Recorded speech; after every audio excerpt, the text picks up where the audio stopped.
to All About That Disney Life. I am Danny B, the girl who is all about the Disney life. We now move on to the next ride for Animal Kingdom. We move on to Expedition Everest, which is located in the Asia section of Animal Kingdom. So here's a bit of history about this amazing coaster. The attraction was announced on April 22nd, 2003, during an event to celebrate the 5th anniversary of Animal Kingdom. Construction of the new attraction began a month before the announcement in March of 2003. It took 3 years and required more than 38 miles of rebar, 5,000 tons of structural steel, and 10,000 tons of concrete. It opened for previews on January 26, 2006, and had its grand opening on April 7, 2006, with ceremonies led by Disney CEO Bob Iger and theme parks Chairman Jay Razullo. At 199.5 feet, it is the tallest attraction at Walt Disney World, beating the Twilight Zone Tower of Terror at Hollywood Studios by 6 inches. Disney keeps all of its attraction buildings under 200 feet because aviation laws require structures of that height and taller to have a blinking red light beacon for low-flying aircrafts, which would take away from the theming of their attractions. So the layout of the ride, riders board the roller coaster in the model village of Shirkazong to begin a speedy route through the Himalayas to the base of Mount Everest. And you get in this roller coaster, which is like a train, and then you go up this really big hill, and then you go through the Himalayas. You come to this track where it looks like the Yeti has broken it off, and then you go backwards. And then you end up back through the Himalayas. You're stuck in this dark place, and then you see the Yeti, and then you zoom out of the Himalayas to escape the Yeti. That's basically it. So facts and details about this ride. Although moderate in height and length by contemporary standards, Expedition Everest was the first ride for Disney to have its trains travel both forwards and backwards. This is accomplished through 2 sets of track switches, one before the rear segment and one after. This was the second Disney roller coaster to run backwards, the first being Indiana Jones et le Temple de Peril backwards at Disneyland Resort Paris, which ran from 2000 to 2004. However, this was the first Disney roller coaster to switch between forward and backward sections during the same ride. The mountain facade, the Yeti audio animatronic, and the roller coaster are 3 independent structures. Each structure reaches the ground level and does not touch the other 2 structures. This was achieved via a 4D scheduling software that provides the exact details on how to construct it. So details about the mountain. It's often compared to the 1959 Matterhorn bobsleds roller coaster at Disneyland, which also features a snowy mountain setting and an abominable snowman figure throughout the ride. The mountain is made from 1,800 tons of steel and painted with 2,000 gallons of paint. At 199.5 feet, this is the tallest artificial mountain in the world, but not and occasionally cited the tallest point in Florida. It was the 18th mountain-themed attraction built on Disney property. So some facts about the Yeti. This was the largest and most complex audio animatronic figure ever built by Walt Disney Imagineering at the time of its construction. It is 25 feet tall. Its skin measures 1,000 square feet and is held in place by 1,000 snaps and 250 zippers. Its movement is controlled by 19 actuators when functioning in A mode, its full mode of operation. In A mode, it can move 5 feet horizontally and 18 inches vertically. A few months after the ride opened in 2006, the Yeti figure's framing split, threatening catastrophic malfunction if it were to be operated further in A mode. Since then, it has been operated only in the alternative B mode, in which a strobe light effect is used to give the appearance of movement, earning it the nickname Disco Yeti from some fans. It is speculated that the problem was caused by damage to the Yeti's concrete base structure, which is unlikely to be repaired until a major refurbishment in the distant future because the design limits access to the Yeti without major disassembly of the superstructure. The problem with the concrete is rumored to have occurred due to a glitch in the 4D scheduling software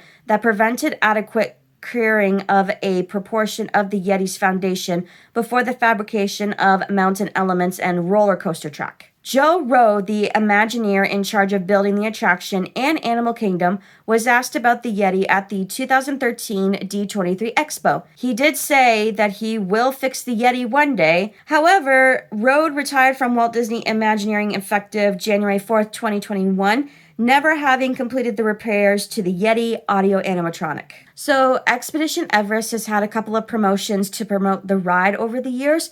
The first one was for Discovery Networks.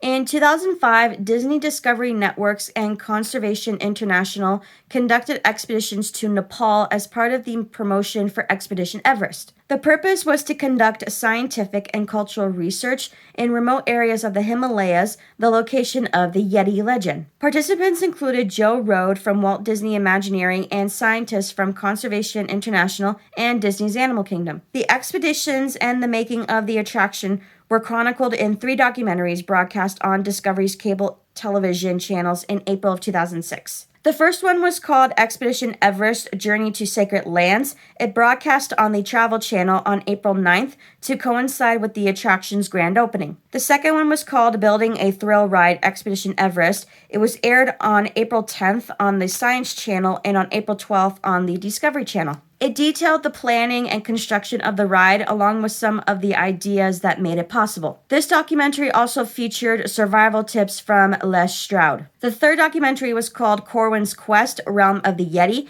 It was broadcast on Animal Planet in April and featured American animal and nature conservationalist Jeff Corwin. The second promotion was called Everest in the City.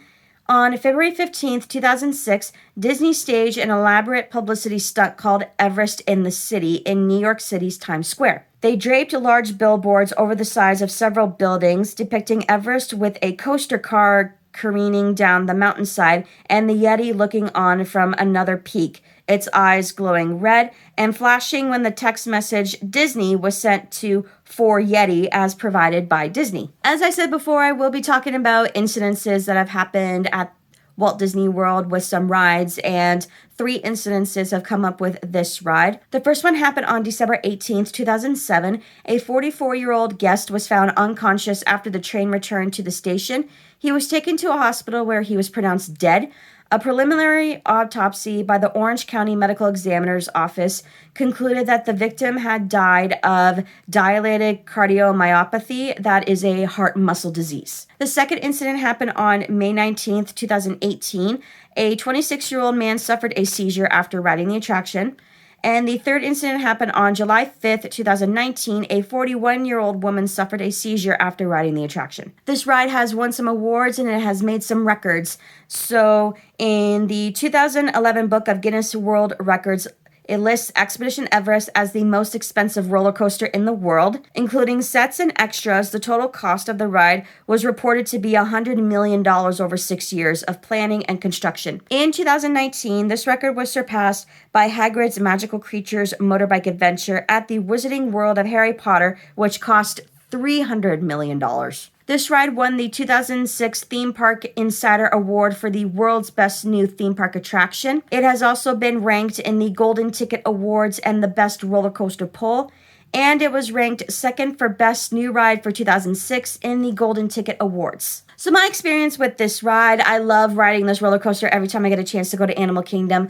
As I have said, I have been to Walt Disney World 3 times, meaning that I have rode this coaster many, many, many times, and at the end of the attraction, you get a photo saved to your Disney Photo Pass, either on your phone or on the wristbands that you get. And I did find all 3 pictures that I saved. So this is the first picture. This is from April of 2016, and this is my first time going to Walt Disney World.